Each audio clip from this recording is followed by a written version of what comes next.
그래서 오늘 주시는 말씀 시편 118편을 통해서 여호와께 감사하라, 한번 따라 하십시다. 여호와께 감사하라.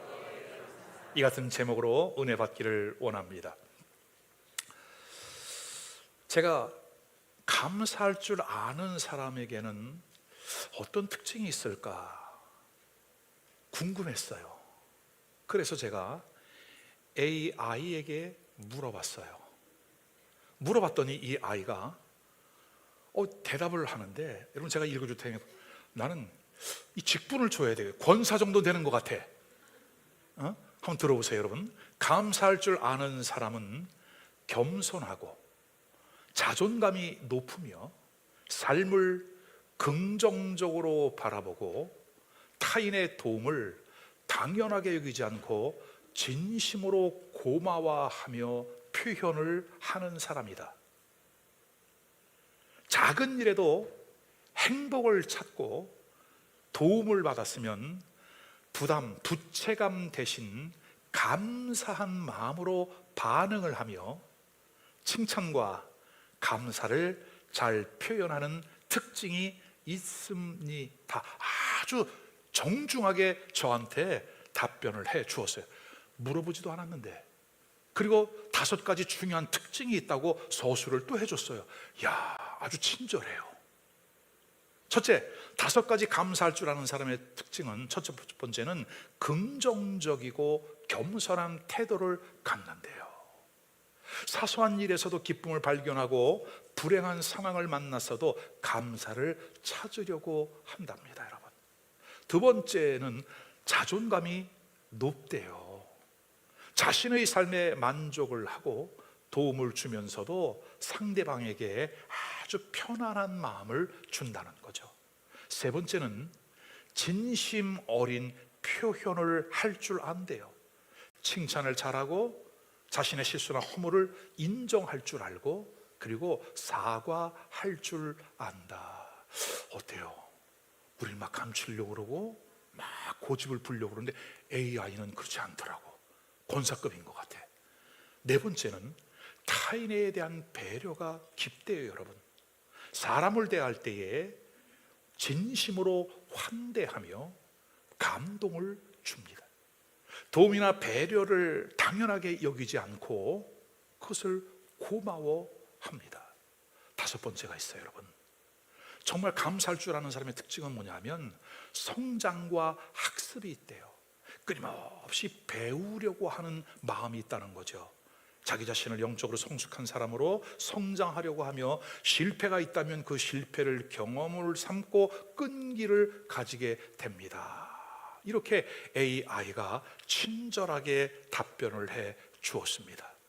상당히 많은 부분들이 공감이 되어지는 거죠. 여러분, 그렇다면 진정으로 감사할 줄 아는 사람, 어떤 특징이 있을까요? 우리가 신앙적으로 본다면 이거죠.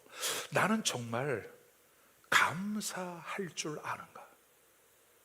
어찌 보면 우리는 그동안 하나님께로부터 받은 것이, 부모님께로부터 받은 것이 일방적이도 너무나 많다 보니까 이 받은 것을 당연하게 여겼어요. 그래서 조금만 서운한 마음이 있어도 마음이 시험이 와요.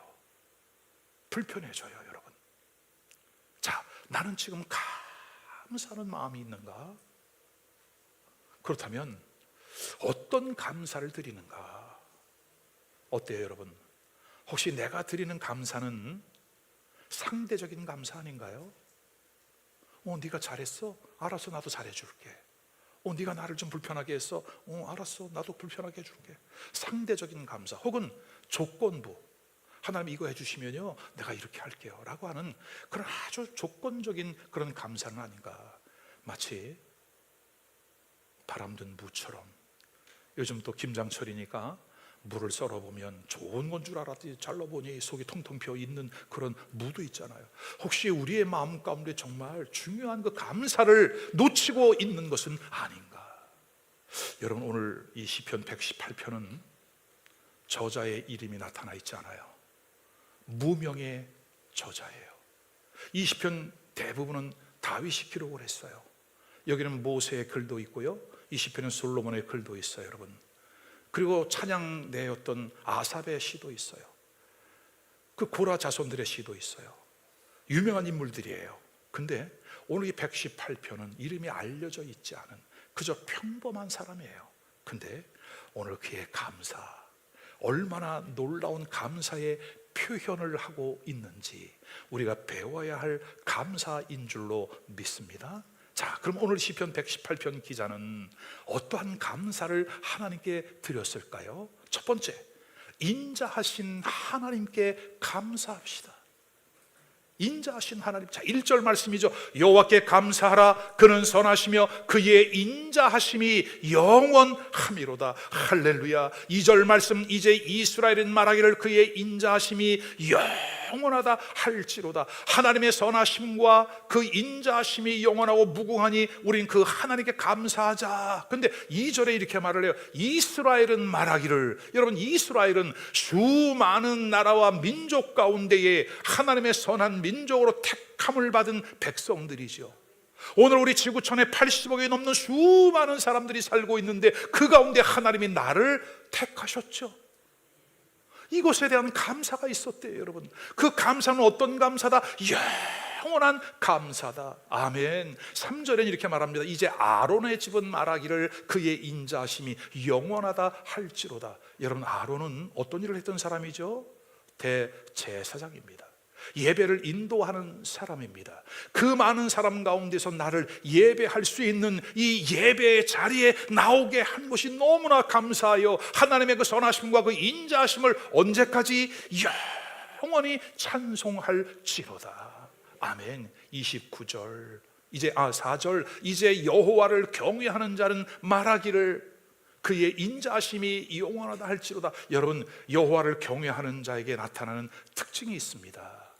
그 특징은 뭐냐면 하나님의 말씀을 들을 준비가 되어 있어요. 하나님을 경외하는 사람은 이런 자세예요. 하나님 제게 말씀하여 주옵소서. 내가 듣겠나이다.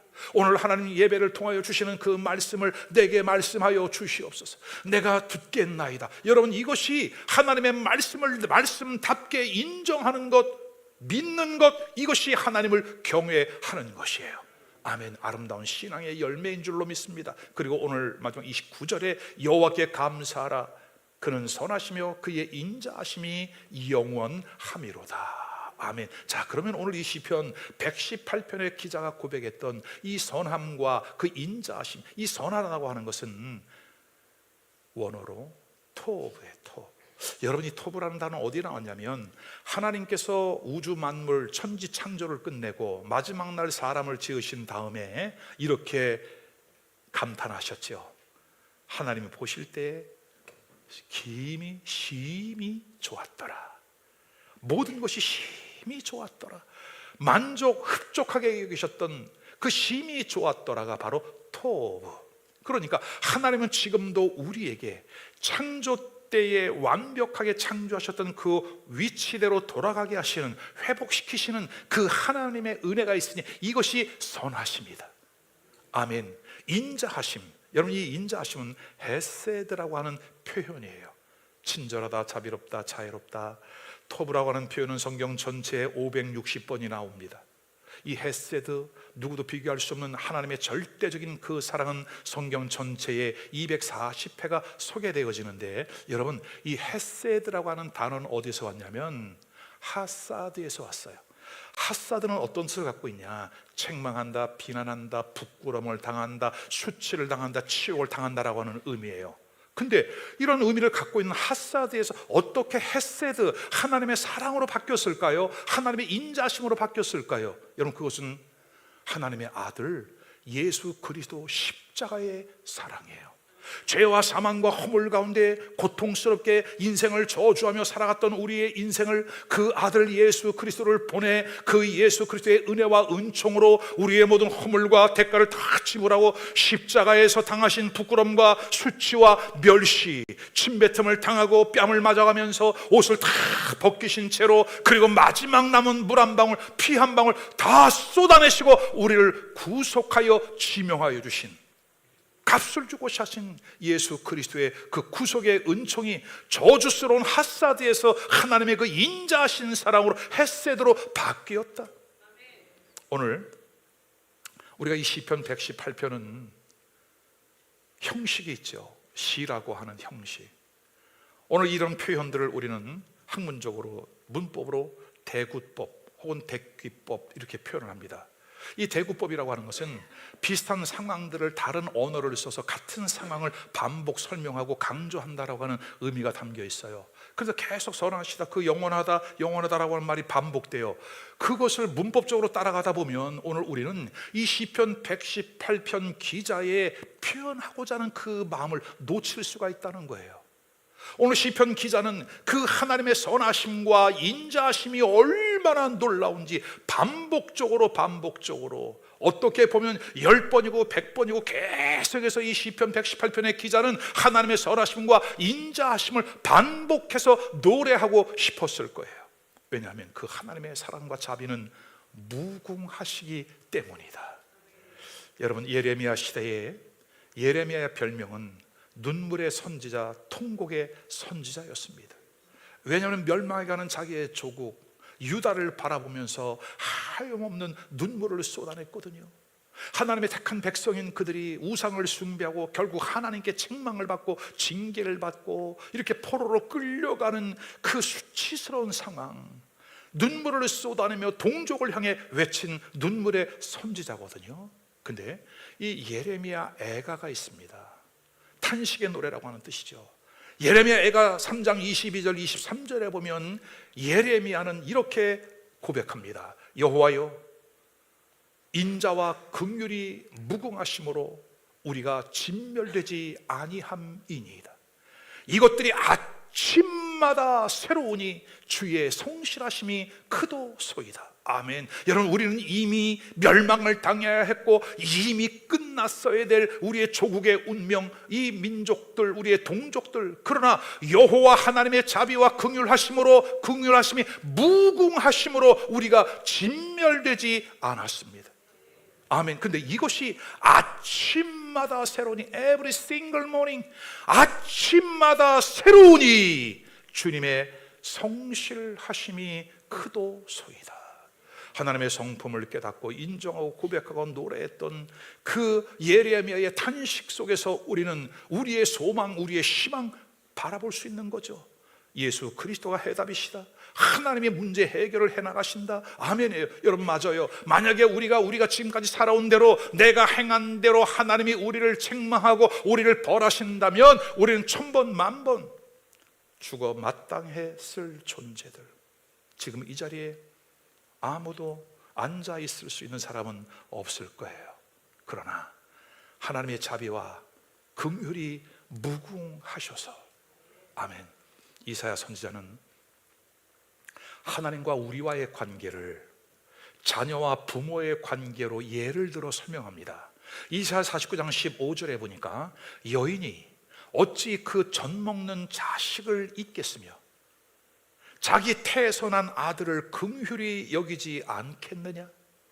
그들은 혹시 잊을지라도 나는 너를 잊지 아니할 것이라. 아멘이죠. 부모와 자식의 관계는 천륜이잖아요. 여러분, 80년대쯤인가요? KBS에서 이산가족을 만나는 프로그램을 만든 적이 있어요. 그때 우리 아버님이 보시면서 정말 많이 우시더라고요. 우리 아버님 군인이셨거든요. 근데 나중에 저도 이렇게 아버지가 많이 우시던 그 모습이 떠올라요. 근데 요즘도 이렇게 영상에 보면 알고리즘이 떠오르는데 가끔 보면요, 이런 게 있어요.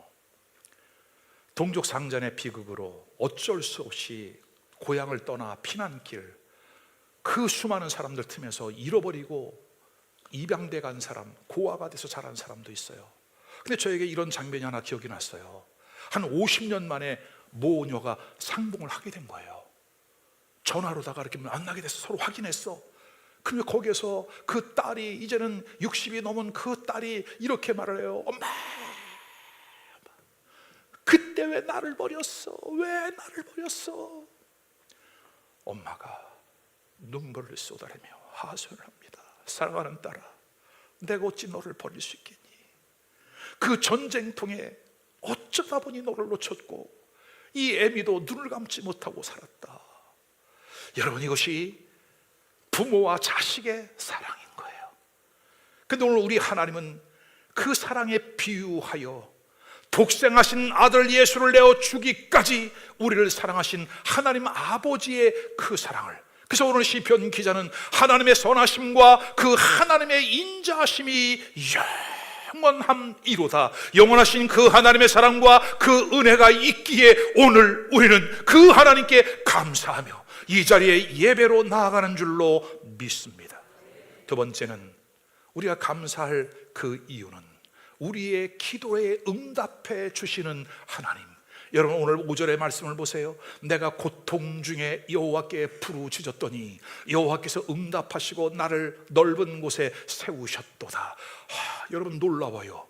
우리는 고통스러운 일을 만나게 되면 어떻게 돼요? 힘들어하고 낙심하고 사라지죠. 그죠? 나타나지 않는 거예요. 혼자 고독한 시간 속에 있는 거예요. 괴로워하는 거예요. 딴 데 가서 시간을 보내는 거예요. 여러분, 근데 오늘 이 시편 118편의 기자는 내가 고통 중에 여호와께 부르짖었더니, 아멘. 여러분, 힘들고 어려운 일 만날 수 있어요.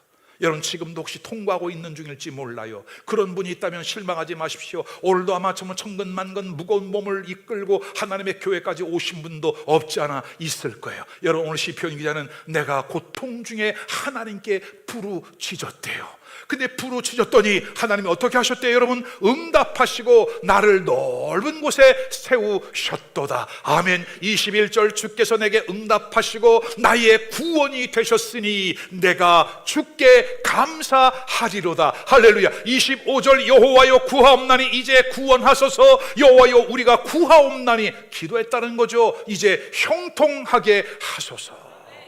여러분 보세요. 점층법이 사용되고 있어요. 고통 중에 뭐 했다고요? 기도했다고요. 기도했더니 나는 어떤 문제가 있어서, 어려움이 있어서, 내 육체에 질병이 있고 내 좌절이 되고 물질에 어려움이 있고 관계의 위기를 만나서 어쩔 수 없이 이제 교회를 나간 거예요. 근데 그 고통 중에 하나님께 부르짖었대요. 부르짖었더니 하나님이 구원의 비밀을 알게 하셨대요. 사실은 내가 이런 문제를 가지고 나왔는데 그것이 아니야. 너의 죄와 허물로 말미암아 너와 나 사이에 큰 거리가 있었어. 이제는 그 아들 예수 그리스도가 너와 나 사이에 막힌 담을 헐고 십자가로 그 문제를 해결해 놓았어. 아, 그렇군요. 예수님은 나의 구원자이시군요. 어찌 아멘 안 하셔? 아멘이죠. 여러분, 고통 중에 부르짖었더니 복음의 비밀을 알게 하시고 그 고통 중에 예수 그리스도 십자가의 은혜를 알게 하셨다. 근데 우리 주님은 이것으로 끝나지 않죠. 여러분, 요셉의 인생 잘 아시죠? 형들에게 팔려가세요. 기가 막힌 거예요. 기가 막힌 거예요. 보디발의 집에서도 모함을 받아 이제 더 큰 감옥으로 들어가. 근데 요셉은 한 번도 불평하지 않아요. 여러분, 왜냐하면 그는 어릴 때 하나님이 주셨던 꿈을 가슴에 담고 있었기 때문에 그래요. 말씀을 가슴에 담고 살아가는 사람, 꿈을 안고 살아가는 사람, 하나님이 주신 비전을 받고 살아가는 사람, 여러분, 이렇게 어떤 환경에 눌리지 아니하고 모든 것들을 뚫어낼 수 있는 줄 믿습니다. 근데 이 요셉에 관한 기사를 쭉 읽다 보면 반복적으로 나타나는 표현이 있어요. 여호와께서 요셉과 함께 하심으로 요셉이 행하는 그 모든 일들이 어떻게 되었더라? 형통하더라.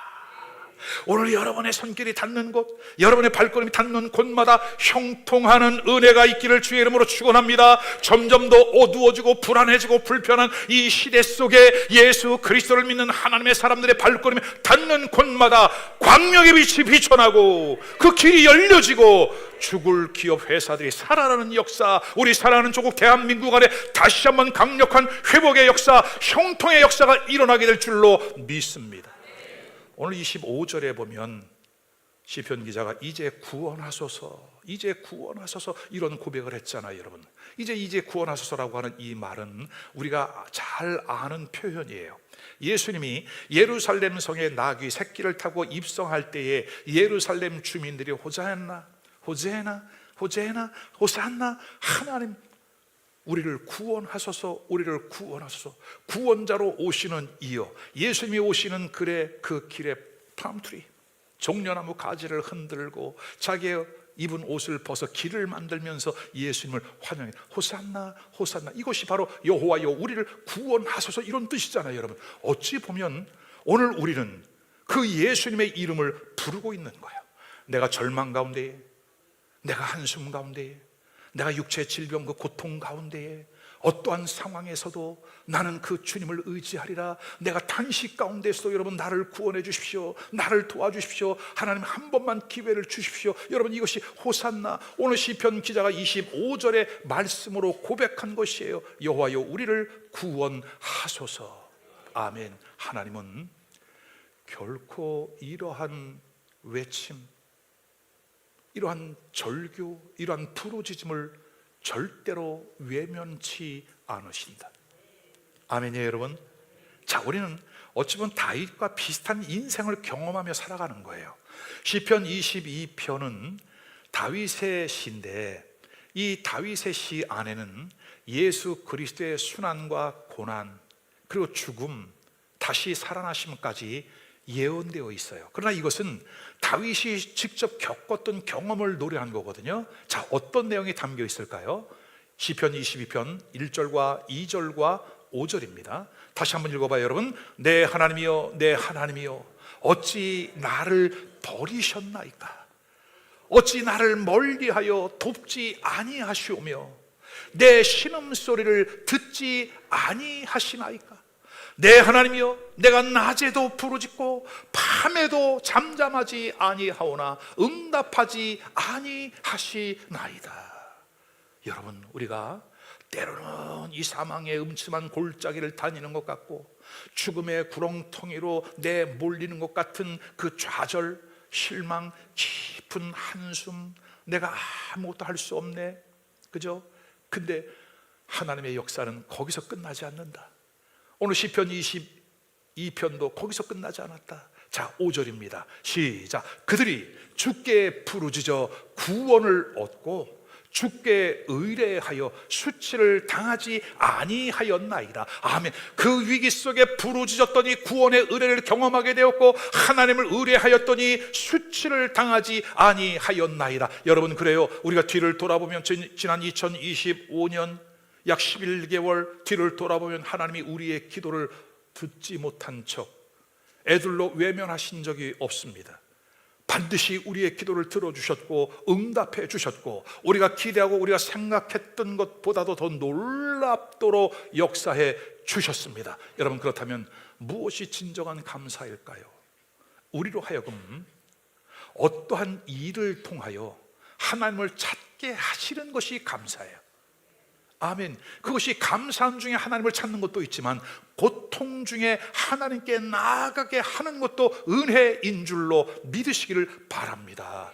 사람의 타락한 본성이 여러분 그렇게 쉽게 하나님을 찾지 않습니다. 우린 틈만 나면 세상으로 가는 거예요. 틈만 나면 사단 마귀에게 유혹을 당하는 거예요, 여러분. 그리고 때로는 하나님께서 우리의 환경을 통하여 우리를 알고 보니 그것이 사랑의 줄로 나를 묶어 주셨다.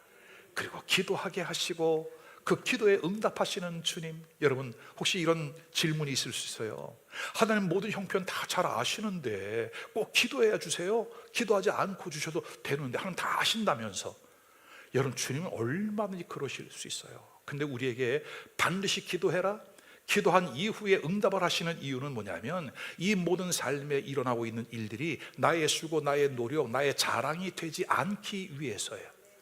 우린 잘 되면, 조금만 잘 되면 교만해져요. 사람 무시하고, 그죠? 그래서 우리가 하나님께 기도하게 하시고 하나님은 응답하시기 전에 반드시 무릎을 꿇게 하시는 것을 여러분 기억하시기를 주의 이름으로 축원합니다. 자, 세 번째는, 우리가 하나님께 감사해야 할 세 번째 이유는 그 하나님이 내 편이 되어 주셨대요.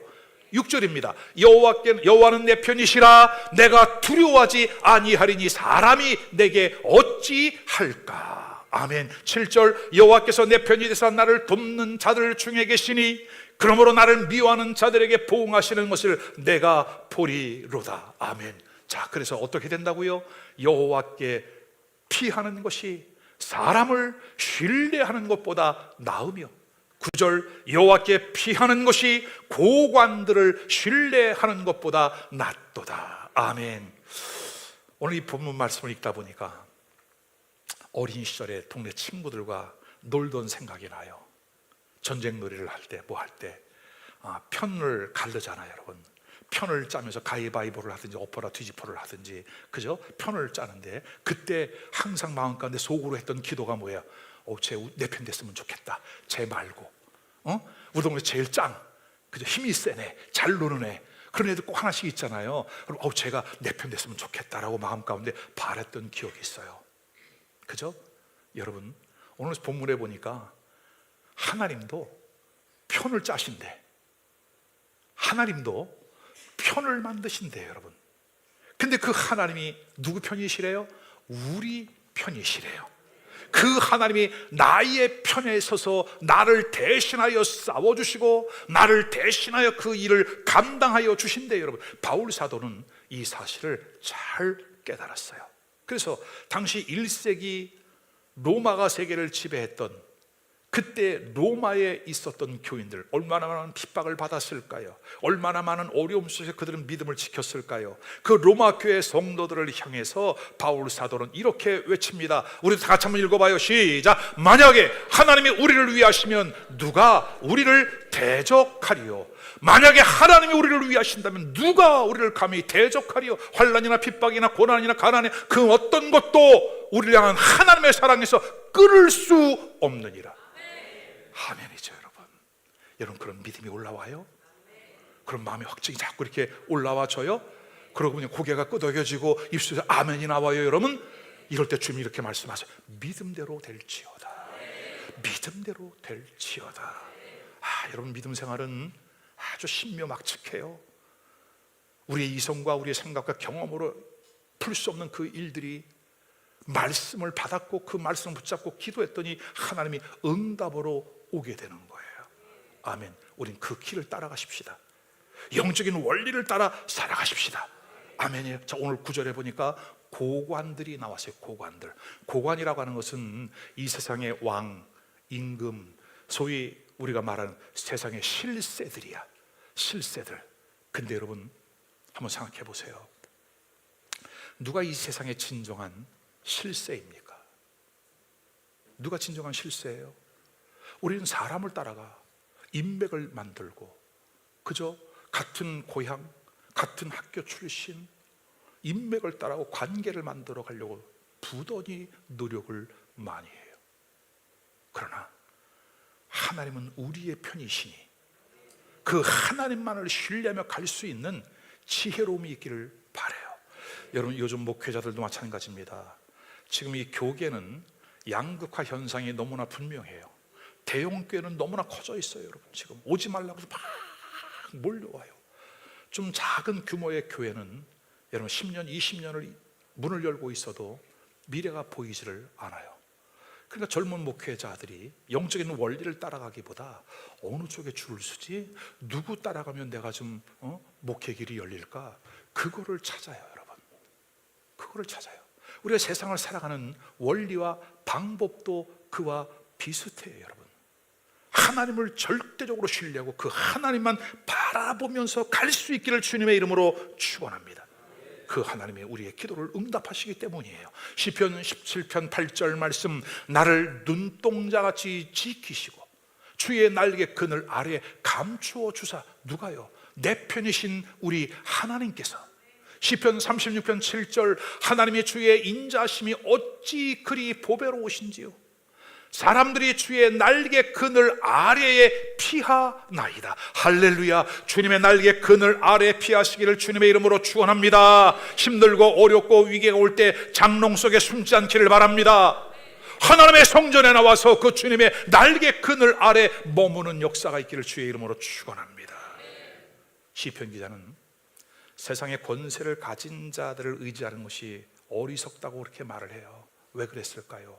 여러분, 사람의 애증은 가변적이에요. 한결같지 않아요. 그래서 우리는 변치 않는 그 하나님의 사람, 자비와 긍휼이 무궁하신 그 하나님, 그 사랑이 날마다 새로우신 그 하나님을 신뢰하면서 하나님 편에, 그 하나님이 실세이시오 내 편이시니 하나님께 감사할 수 있는 여러분 될 수 있기를 주님의 이름으로 축원합니다. 네 번째는 나를 사용하시는 하나님께 감사해요. 여러분, 놀랍습니다. 우리의 인생에 구원받은 것도 감사한데, 전능하신 하나님의 손에 붙잡힌 바 되어 하나님의 나라, 영원한 하나님의 영광을 위하여 쓰임받는다고 하는 것은 일평생 감사의 내용이에요. 자, 오늘 22절 23절을 보십시다. 건축자가 버린 돌이 집 모퉁이의 머릿돌이 되었나니 이는 여호와께서 행하신 것이요 우리 눈에 기이한 바로다. 여러분, 건축자는 어떤 사람이에요? 이 건축을 하기 위하여 돌을 만들어 가는데, 이 돌을 볼 때 이 돌은 이 건축에 쓸만한 돌이다, 아니다, 이거는 무익하다, 쓸데없는 돌이다, 쓸 돌인지 쓰지 못할 돌인지를 구별하는데 건축자는 아주 정확한 안목을 가지고 있습니다. 그렇다면 건축자가 버린 돌이라면 여러분, 어떤 가치가 있겠어요? 근데 오늘 놀랍게도 건축자들의 버린 돌이 뭐가 됐대요? 집 모퉁이의 머릿돌이 되었대요. 여러분, 혹시 누군가에게 인정을 받지 못했거나 누군가에게 이런 서운함, 버림받은 느낌이 있습니까? 포기하지 마십시오. 주님은 전문가들이 버렸다 할지라도 주님은 다시 새롭게 만들어. 이 머릿돌이라고 하는 것은 사전적인 의미를 찾아봤어요. 여러분, 서양식 건물 따위의 정초식 때에 연, 월, 일 따위를 새겨서 일정한 자리에 놓는 돌, 이 건축을 시작한 날, 이 건축이 끝난 날, 그리고 이 기초를 놓은 곳, 그것을 기념하기 위하여 하는 것이 머릿돌, 초석, 그렇게 말을 하죠. 하나님은 쓸모없는 돌과 같이 버려진 돌에 불과한 우리를 불러서 하나님의 그 영원한 구속 사역의 도구로 사용하셨다. 여러분, 이제 내일 태국을 향해서 가잖아요. 태국에 있는 우리 한인 선교사님들과 수련회를 하는 거지만, 지난 금요일 밤에 파송식을 하면서 우리가 지도를 본 것처럼 그 주변에 있는 국가들, 그리고 인도 차이나 반도라고 하거든요. 인도와 중국 그 사이에 끼어있는 대륙이에요. 반도예요. 거기에 인구가 35억이에요. 그 중심에 태국이 있어요. 여러분, 그곳에 가서 사역하는 선교사님들과 함께 저는 수련회를 하는 동안 이분들과의 만남을 통해 다시 한번 선교의 지경이 넓혀지고 전략이 새롭게 세워지는 그 놀라운 시간이 될 것이라고 기대해요. 아멘. 그 땅, 1040 윈도우 안에 있는 버려진 땅과 같은 그곳, 그러나 그 일을 위해 수고하는 선교사들이 있으니 그 선교사들이 영적으로 재무장이 되어지고 주 예수 교회가 이곳에서 기도를 빵빵하게 올려드리니 강력한 역사가 일어날 줄로 분명히 믿습니다. 여러분, 우리는 버려진 돌과 같아요. 어떻게 보면 부족해요, 연약해요, 쓸모없을 수 있어요. 근데 하나님이 그 돌을, 버린 것과 같은 그 돌을 주어 하나님의 영광에 쓰임받죠. 여러분, 모세를 보십시오. 에서의 모세는 그 어머니 요셉에서 젖을 물려 키웠지만 이제는 어머니조차 어찌할 수 없어서 나일강에 그냥 던져진 아이였어요. 여러분, 근데 하나님이 그를 물에서 건져내, 모세라고 하는 이름의 뜻이 물에서 건져냄을 받았다. 그리고 그 건져냄을 받은 모세가 이스라엘 출애굽의 위대한 역사를 이루었던 것을 성경은 말씀합니다. 여러분, 다윗은 어땠나요? 다윗은 형들로부터 멸시를 받는 막내 8번째 아들이었어요. 그 아들이 8명 중에 막내거든요. 여러분, 이 숫자 8이라고 하는 것은요, 의미가 있어요. 8은 영원, 새로운 시대, 새로운 출발인 거예요. 사람들이 소홀히 여겼던 아버지조차도 형들은 왕이 되겠다고 다 아버지 이새의 집에 모여 있었지만 다윗만큼은 밖에 나가서 아버지의 양을 키웠잖아요. 근데 하나님이 그 다윗을 택하사 통일 이스라엘을 이루었던 것을 우리는 성경 역사를 통해 잘 알고 있습니다. 성경 안에 수많은 건축자가 버린 돌과 같았던 사람들을 하나님이 택하셔서 하나님이 가장 아끼는 보물 1호 세굴라. 옆 사람하고 축복 한번 합시다. 당신은 하나님의 세굴라입니다. 여러분, 이 세굴라라고 하는 것은 아주 특별한 소유, 아주 보배로운 것이라는 뜻이에요. 여러분 한 분 한 분이 여러분 세굴라예요. 아멘. 이제는 좌절하지 않기를 바라고, 아멘. 그래서 오늘 우리는 하나님께 큰 소리로 감사할 수 있게 된 줄로 믿습니다. 말씀을 정리합니다. 여호와께 감사하라. 네 가지로 말씀을 드렸어요. 첫 번째는 선하시고 인자하신 그 하나님께 감사하자. 두 번째는 우리의 기도 작은 신음에도 응답해 주시는 그 하나님께 감사하자. 세 번째는 늘 내 편이 돼 주셔서 내가 때론 넘어지고 내가 힘들고 어려워해도 아니야, 나는 내 편이야, 우리 편을 들어주시고 내 손을 들어주시는 그 하나님께 감사하자. 네 번째는 건축자들이 버린 돌과 같은 나를 통해 새로운 하나님의 역사를 이루어 가시는 그 하나님께 감사하자. 아멘. 따라하십시다. 감사했더니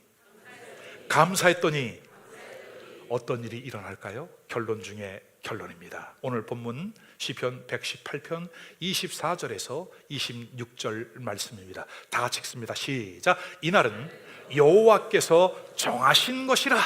이날에 우리가 즐거워하고 기뻐하리로다. 여호와여 구하옵나니 이제 구원하소서. 여호와여 우리가 구하옵나니 이제 형통하게 하소서.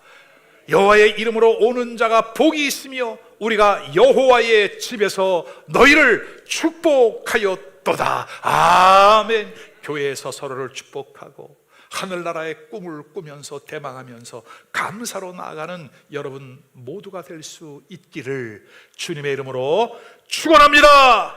오늘 주신 말씀을 붙잡고 우리 한 2분 정도 깊은 감사의 기도를 올려드리겠습니다.